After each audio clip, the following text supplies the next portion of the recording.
Hey everyone, JSD Cool here, and welcome to another Skinny Mann update video. Now, it has been over 1.5 years since the last time I made one of these videos, and there's been a few major updates since then. So, yeah, this video covers updates 0.6 to 0.7, where we will be going through the changelog and showing relevant things from this update. So let's start with version 0.6.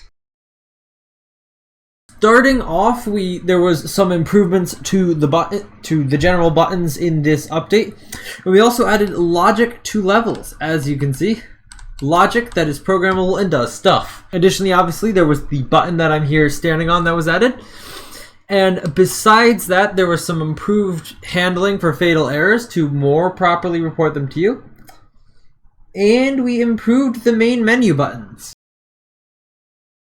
The next update was 0.6.1. First up in this update there was an update installer which was created and partially added into the game for Windows computers, where the updates can be automatically downloaded and installed on your system for you instead of you having to manually do that when one is available. Next, we fixed the player being able to move in the Z-axis when dead in stage 2 before getting the checkpoint. I don't entirely remember what exactly that was, but I mean, I guess it makes sense. The next thing that happened in 0.6.1 was that we added the ability for logic to control whether a level was 3D or not. And I clearly didn't set this up correctly because that just starts flickering. But as you can see, when standing on this button, it does attempt to put us into 3D mode. The next change in 6.1 was the triangle that used to exist right here in level 2 was removed because it was no longer necessary and actually caused some annoyance. And the final thing that happened in 0.6.1 is change the respawn position, or the initial spawn position, for level 5. 0.6.2 was a pretty small patch where there was a fix that prevented the final clip of the tutorial from playing in stage 1 if you died at the incorrect point. And the respawn cooldown was reduced. Now we're on to 0.7. The vertical blipping glitch, as I dubbed it, was finally fixed. This ended up being caused by the fact that the vertical screen scrolling position was able to be set far too high to the point where you were both simultaneously above and below the trigger points for moving the screen up and down, which would occasionally, if the frame render happened at the incorrect point in the physics cycle, would cause objects or everything to just move up temporarily if the camera wasn't at 0. The texture for the startup logo was changed to actually properly be a gradient mapped onto a sphere instead of just the horrible approximation that I made previously. 3D switches were previously not scaling correctly. All settings and progress on Mac and Linux are now stored in a game neutral directory, specifically in the user's home directly instead of with the game. It will now persist through updates. Then the big ticket feature for 0.7, multiplayer, has made its return to the game, and it is now a bit different as it now has 2 separate level modes. There's the speedrun level mode and the co-op level mode. Speedrun level mode are basically just all the normal in-game levels where the players compete to complete the level the fastest and do not have any direct influence on each other, versus co-op levels, the players are working together, usually via built-in logic mechanisms to the game, to actually complete the game. There is also now a limit of 10 players at the same time instead of just 2, as there was the first iteration of multiplayer. The number of players in a co-op level can be set to have a minimum and a maximum.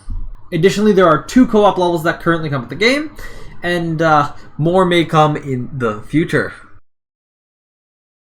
Now moving on to 0.7.1, the maximum and minimum players as displayed and actually checked for co-op levels on the side here were reversed, which kind of caused issues when you actually wanted to try to play these levels with the incorrect and even sometimes correct number of players. The level completed text would still show on the screen once co-op level was completed, even if you went on to a new level. Added a message to the server's end of multiplayer so that when the play button is clicked, it will now say waiting for clients before the game starts. Added support for user-generated levels in multiplayer. Fixed a crash that would happen when attempting to host or join a multiplayer session, you went and tried to delete past 0 on the port. Now moving on to 0.8.0, the current update. This is a big one. Started off with the update screen buttons not being centered at all resolutions. That should hopefully be fixed now.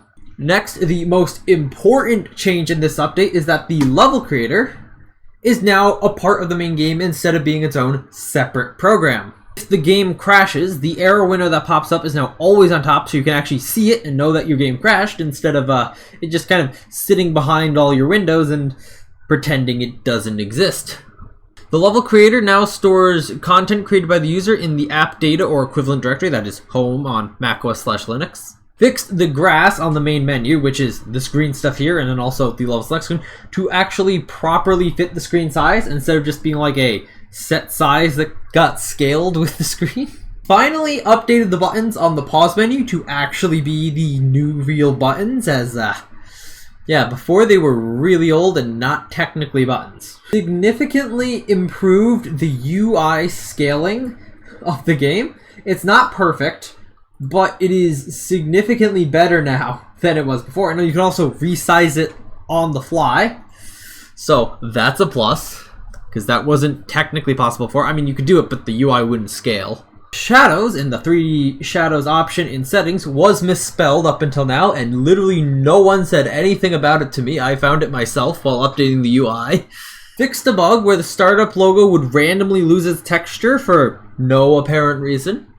Fixed a bug where when you left multiplayer, the player number would not be reset, so when you went to play another level, you would still be whatever player number you were previously, which could especially cause issues if you went into another multiplayer game where you were a different player number, or even worse, the host, and that didn't reset it, so you were basically at the whims of potentially a different player. Added sick new menu transitions that look really cool and fluid. The sliders that appear in the settings menu here have been updated a little bit to be a bit more consistent and a bit better. You have sliders and settings. The sound system has been upgraded so that all sounds that are level specific sounds now actually play according to what the set sound volume is. There will be tweaks to this in the future, but that means that apart from the tutorial, if there is sounds in a level, say I believe it is level 7 with the pirate, or was that level 9? I don't remember. Anyways, whatever the level has the pirate in it, that volume is now governed by sounds volume. The old in-game music has been removed because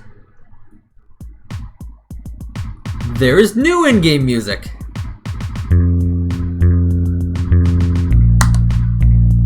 This brings us on to something else, which is that there is a new intro animation. So first of all, here's the retextured startup sphere.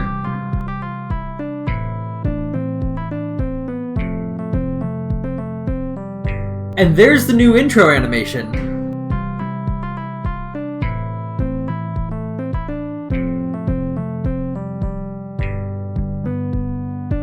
As well as the beginning of the other music track that currently exists in the game. Both current music tracks in the game were made by Super Tyler Man.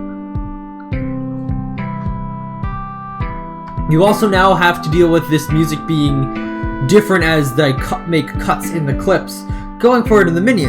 So, good for you.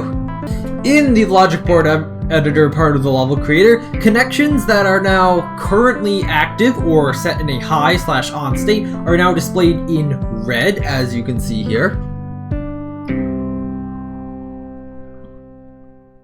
Also, an adjustment to the level creator is on the variables and groups page. If you're currently editing a logic board, there is now a tick button here which will advance the current logic board by 1 tick for debugging purposes. The glitch effect is now a bit different. and also looks a tad bit more glitchy, in my opinion. Fixed an issue where if you died and then tried to leave a level, after the death cooldown expired, you would be put back into that level. Fixed the glitch where portals would not save the Z position when transporting between 2D and 3D stages. Moved the Discord button from the main menu. Fixed a crash in the level creator when placing a blueprint that has coins in it, and the coins in the blueprint collided with the player. Updated the play sound logic component to now have an output which indicates whether a given sound is currently playing or is queued to play. And besides that, there are now 12 levels in the game instead of the 8 there was in the last video. At least I'm pretty sure there was 8 in the last video. And with that, we have got to the end of this changelog. That was quite a journey, and it's quite a long time since we've done it, but hope you enjoyed. You can check out the game at the link in the description, and I will see you next time.